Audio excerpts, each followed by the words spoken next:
بسم اللہ الرحمن الرحیم۔ السلام علیکم ورحمۃ اللہ وبرکاتہ۔ مالک بن دینار رحمۃ اللہ علیہ سے ان کی توبہ کا سبب پوچھا گیا تو انہوں نے کہا، میں ایک سپاہی تھا اور شراب کا رسیہ تھا۔ میں نے ایک نفیس باندی خریدی اور وہ میرے دل میں خاص مقام کی مالک بن گئی۔ چنانچہ اس سے میری ایک بچی پیدا ہوئی۔ میں اس بچی کو حد سے زیادہ پیار کرتا تھا۔ جب وہ زمین پر گھسٹ کر چلنے لگتی تو میرے دل میں اس کی محبت اور بڑھ جاتی۔ وہ مجھ سے مانوس ہو گئی اور میں اس کے سامنے جب بھی شراب لا کر رکھتا تو وہ آ کر کھینچنا اور کھینچا تانی کر کے میرے کپڑوں پر شراب بہا دیتی۔ جب اس بچی کی عمر 2 سال ہو گئی تو وہ مر گئی اور میرے دل کو اس کے غم نے بیمار کر دیا۔ پھر فرمانے لگے، 15 رمضان کو جمعے کی رات میں شراب کے نشے میں مدہوش تھا۔ میں نے عشاء کی نماز بھی نہیں پڑھی۔ میں نے خواب میں دیکھا کہ سور پھونکا گیا اور قیامت قائم ہو گئی۔ مردے قبروں سے اٹھائے گئے اور تمام مخلوق کو جمع کیا گیا، جن میں بھی تھا۔ میں نے اپنے پیچھے آہٹ سنی، مڑ کر دیکھا تو ایک بہت بڑا اژدہا ہے، کالے رنگ کا، آنکھیں نیلی ہیں، منہ کھولے میری طرف دوڑا آ رہا ہے۔ خوف اور دہشت کے مارے میں بھاگا۔ راستے میں ایک ستھرے لباس والے شخص کے پاس سے گزرا۔ میں نے سلام کہا، اس نے جواب دیا۔ میں نے کہا، بابا مجھے اس اژدہے سے پناہ دے دو، تجھے اللہ تعالیٰ پناہ دے۔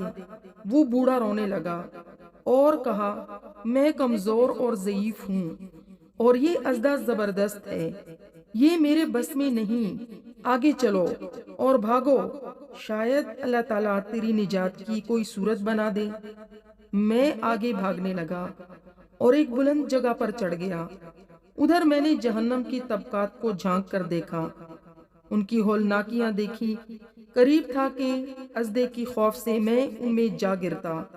مجھے کسی نے آواز دے کر کہا، یہاں سے آگے جاؤ، تم یہاں کے رہنے والے نہیں ہو۔ میں اس کی بات سے مطمئن ہو گیا اور وہاں سے واپس لوٹا تو اژدہا میرے پیچھے تھا۔ میں پھر دوبارہ اس بوڑھے کے پاس آیا اور کہا، بابا میں نے آپ سے درخواست کی کہ اس اژدہے سے میری جان چھڑاؤ، آپ نے کچھ نہیں کہا۔ وہ بوڑھا پھر رونے لگا اور کہا، میں ناتواں ہوں، البتہ تم اس پہاڑ کے پیچھے جاؤ جہاں مسلمانوں کی امانتیں ہیں، اگر تمہاری کوئی امانت ہو تو وہ تمہاری مدد کرے گی۔ میں نے دیکھا چاندی کا ایک گول پہاڑ ہے اور اس میں جگہ جگہ سوراخ اور روشن دان ہیں اور پردے لٹکے ہوئے ہیں۔ پھر روشن دان پر سونے کے دوپٹے ہیں اور ان کے قبضے یاقوت کے ہیں اور آرائش اور موتیوں کے۔ ہر پٹے پر ایک ریشمی پردے ہیں۔ جب میں نے پہاڑ کی طرف نظر دوڑائی تو فوراً اس کی طرف بھاگا اور اژدہا میرے پیچھے تھا۔ جب میں پہاڑ کے قریب پہنچا تو ایک فرشتے نے آواز دی، پردے ہٹاؤ، دروازہ کھول دو اور سیدھے کھڑے ہو جاؤ، شاید اس حاجت مند کی یہاں کوئی امانت ہو جو اسے اس کے دشمن سے نجات دلا دے۔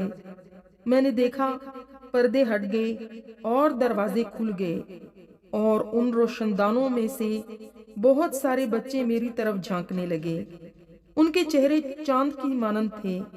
اسی دوران اژدہا بھی میرے قریب پہنچ چکا تھا۔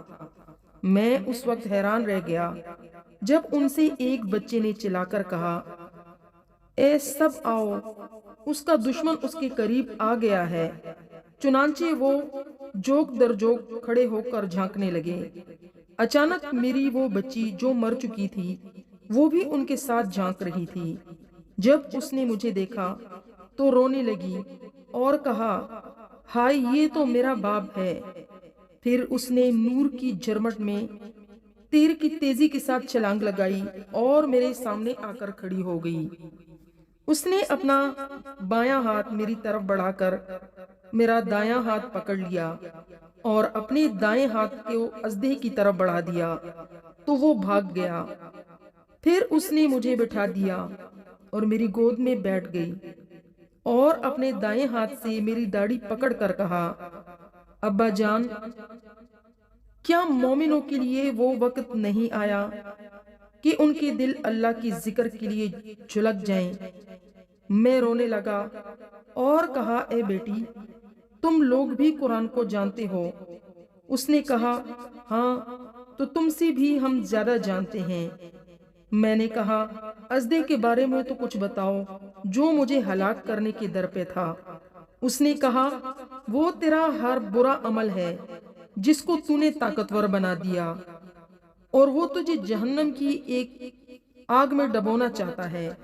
میں نے کہا، اس بوڑھے کے بارے میں بتاؤ جو راستے میں ملا۔ اس نے کہا، وہ تیرا نیک عمل ہے جسے تو نے اتنا کمزور کر دیا کہ اب وہ برے عمل کا مقابلہ نہیں کر سکتا۔ میں نے کہا، اے بیٹی، تم اس پہاڑ میں کیا کرتی ہو؟